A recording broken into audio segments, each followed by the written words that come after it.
क्या हुआ जब ऋषि भृगु ने ब्रह्मदेव, महादेव और भगवान विष्णु की परीक्षा ली।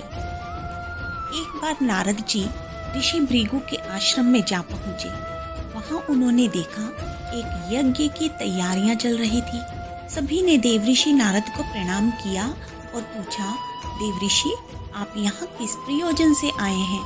नारद जी ने कहा, ऋषिगण आप इतना बड़ा यज्ञ कर रहे हैं तो क्या आपने सोचा है कि त्रिदेवों में से यानी ब्रह्मा, विष्णु और महेश में से किस देव पे यज्ञ की पूर्ण आहुति देंगे? ऋषिगण बोले, नारद जी ये तो हमने सोचा ही नहीं था। नारद जी बोले, जैसा लक्ष्य वैसा ही कर्म और जैसी आराधना वैसे ही आराध्य। अरे जिस लक्ष्य से यज्ञ आरंभ करेंगे उसी नाम से पूर्ण आहुति देंगे ना। संकल्प करके यदि यज्ञ आरंभ करते हो तो सफलता अवश्य मिलेगी और फल भी उत्तम प्राप्त होगा। ऋषिगण बोले, आपने बिल्कुल सत्य कहा है। नारद जी अभी हम अपने गुरुदेव से विचार करके आते हैं। उन्होंने नारद जी को प्रणाम किया और अपने गुरुदेव ऋषि भृगु के पास गए। उन्होंने ऋषि भृगु से जाकर कहा कि देवऋषि नारद जी ने हमारी आंखें खोल दी और क्योंकि भृगु ऋषि समाधि में थे तो उन्होंने ऋषि भृगु को आंखें खोलने के लिए कहा। कृपा करके हमारा मार्गदर्शन करें कि यज्ञ की पूर्ण आहुति किसके नाम की दें? कौन है त्रिदेवों में से सबसे सर्वश्रेष्ठ? ऋषि भृगु बोले, त्रिकोण में 3 कोण होते हैं और अपने आकार के लिए तीनों ही महत्वपूर्ण होते हैं। ऋषिगण बोले, परंतु त्रिकोण में तो आधार भुजा एक ही होती है। आप ही बतलाइए कौन है सबसे महत्वपूर्ण और सर्वश्रेष्ठ? ऋषि भृगु बोले, परिणाम तो परीक्षा के बाद आता है कि कौन सा आभूषण सबसे शुद्ध धातु का बना है।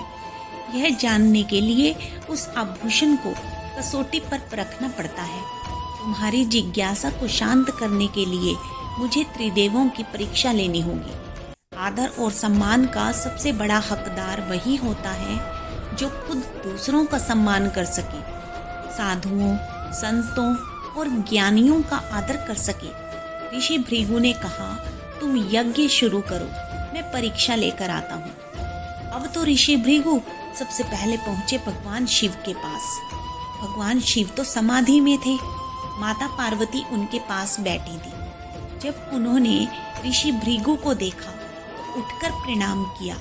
वो बोली, महर्षि भृगु आपका स्वागत है, मैं आपकी क्या सेवा करूं? ऋषि भृगु बोले, मुझे आपसे नहीं देवी स्वयं महादेव से काम है। ऋषि भृगु भगवान शिव के पास आए और बोले, समाधि से जागो महादेव, आपका भक्त आपको पुकार रहा है। माता पार्वती बोली कि आपको जो कुछ भी कहना है मुझे बताइए, मैं महादेव को आपका संदेश दे दूंगी। महादेव ध्यान में बैठे हैं, न जाने उन्हें और कितना समय लगेगा। ऋषि भृगु ने माँ पार्वती को चुप कर दिया और बोले कि मुझे सिर्फ महादेव से ही काम है, मैं प्रतीक्षा करूंगा। माँ पार्वती ने मन ही मन महादेव से कहा कि सप्त ऋषियों में श्रेष्ठ ऋषि भृगु पधारे हैं, आंखें खोलिए महादेव। महादेव ने आंखें खोली। ऋषि भृगु मन में बोले, आपने आंखें खोली महादेव, अब आपकी परीक्षा आरंभ होती है। महादेव ने पूछा, ऋषि भृगु कैसे आना हुआ? ऋषि भृगु बोले, कहीं आप कुछ भूल तो नहीं गए? भगवान शिव बोले, भला ये कैसे संभव है कि मैं कुछ भूल जाऊं? आप यहाँ आए, बताइए क्या बात करनी है आपको? ऋषि भृगु बोले, जो काम मैं करने आया था वो काम तो हो गया महादेव, आज्ञा दीजिए। ऋषि भृगु अपने मन में गुस्से से बोले कि आप मेरी परीक्षा में असफल हुए महादेव, क्योंकि महादेव ने ऋषि भृगु को प्रणाम नहीं किया था। तब पार्वती ने महादेव से कहा कि आपने ऋषि भृगु को गुस्सा दिला दिया। तो महादेव बोले, ऋषि भृगु यहाँ मुझसे मिलने नहीं बल्कि परीक्षक बनकर मेरी परीक्षा लेने आए थे। ऋषि भृगु को अहंकार हो गया है कि वो अपनी तपस्या के कारण किसी की भी परीक्षा ले सकते हैं। महादेव बोले किसी के अहंकार को बढ़ावा नहीं देना चाहिए। अब ऋषि भृगु ब्रह्मदेव के पास गए। ब्रह्मदेव भी ध्यान में थे।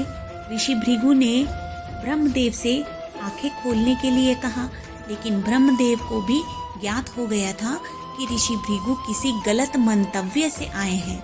ऋषि भृगु ने दोबारा आवाज लगाई कि आपका भक्त आपसे मिलने आया है, अपनी आंखें खोलिए ब्रह्मदेव। ब्रह्मदेव ने आंखें खोली और कहा, ऋषि भृगु आप यहाँ, क्या कारण है? ऋषि भृगु बोले, पहले आप ये बताइए कि कहीं आप कुछ भूल तो नहीं रहे? ब्रह्मदेव बोले, मैं वेदों का रचयिता हूँ, भूत और भविष्य को जानता हूँ, मैं भला क्या भूल सकता हूँ? यदि आपको पता है कि मैं कुछ भूला हूँ तो आप ही मुझे याद करवा दीजिए कि मैं क्या भूल रहा हूँ। ऋषि भृगु बोले, नहीं, कुछ नहीं भूले आप। ब्रह्मदेव बोले, ठीक है, मैं फिर से अपने ध्यान में बैठ जाता हूँ। अब ऋषि भृगु बोले मन में कि ब्रह्मदेव भी परीक्षा में असफल रहे, अब तो नारायण ही बचे हैं। अब वो मन ही मन में सोच रहे कि अगर नारायण ने भी मेरा महादेव और ब्रह्मदेव की तरह अपमान किया तो क्या कहूँगा मैं ऋषियों से। अब ऋषि भृगु वैकुंठ में गए। वहां पर नारायण शेषशैया पर सो रहे थे। जैसे ही उन्होंने ये बोला, जागिए नारायण, आंखें खोलिए, तो माता लक्ष्मी ने उठकर ऋषि भृगु को प्रणाम किया और कहा, बताइए ऋषिवर, मैं आपकी क्या सेवा करूं? आप अगर खुद यहाँ आए हैं तो कोई महत्वपूर्ण कारण ही होगा। ऋषि भृगु बोले, इसकी चर्चा मैं आपसे नहीं करूंगा, मैं यहाँ केवल नारायण से बात करने आया हूँ। ऋषि बोले, जागिए नारायण, आंखें खोलिए, भृगु आया है। माता लक्ष्मी ने कहा, ऋषिवर, आपको मालूम है नारायण योग निद्रा में हैं, न जाने वो कब जागेंगे, आप अपना संदेश मुझे दे दें। जब नारायण जागेंगे तो मैं आपका संदेश उन्हें दे दूंगी। ऋषि भृगु ने फिर कहा, जागिए नारायण, लेकिन नारायण तो अब भी योग निद्रा में थे। गुस्सा आ गया ऋषि भृगु को। वो बोले, देव होने का इतना अभिमान? ये तीनों देव भोग के अधिकारी नहीं बल्कि दंड के अधिकारी हैं।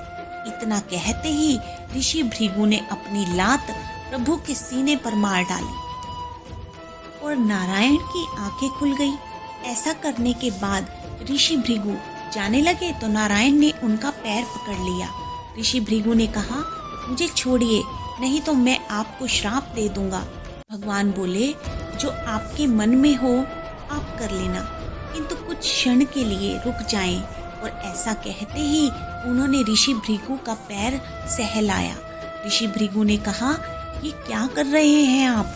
मेरा पैर क्यों सहला रहे हैं? नारायण बोले, आपने मेरी छाती पर लात मारी, मुझे इस बात का दुख नहीं, मुझे दुख इस बात का है कि आपके पैर में पीड़ा हो रही होगी, क्योंकि मेरा शरीर तो वज्र यानी लोहे का बना है, इसलिए मुझे कोई चोट नहीं लगी। पर मैं ये जानता हूँ कि आपके कोमल पैर में चोट बहुत आई होगी, बस उसे ही ठीक कर रहा हूँ। अब तो ऋषि भृगु नारायण के पैरों में बैठ गए और कहने लगे कि एक क्रोध से भरे ब्राह्मण को भी इतना मान? नारायण, आप मेरी परीक्षा में सफल हुए। अब मैं अपने शिष्यों को बता सकता हूँ कि वो होने वाले महायज्ञ में नारायण के नाम की पूर्ण आहुति दे सकते हैं, और मुझे पूर्ण विश्वास है कि आप उस आहुति को स्वीकार करेंगे। और ऐसा कहते ही ऋषि भृगु माँ लक्ष्मी को कहते हैं कि देवी लक्ष्मी, आपके बिना तो नारायण अधूरे हैं, इसलिए मैं आपसे निवेदन करता हूँ इस यज्ञ में आप भी अवश्य सम्मिलित होना। माँ लक्ष्मी ने कहा कि मैं आपका निमंत्रण अस्वीकार करती हूँ। तो क्यों किया माता लक्ष्मी ने ऋषि भृगु का निमंत्रण अस्वीकार? ये हम अगली कहानी में सुनेंगे। जय श्री कृष्ण, जय श्री राधे।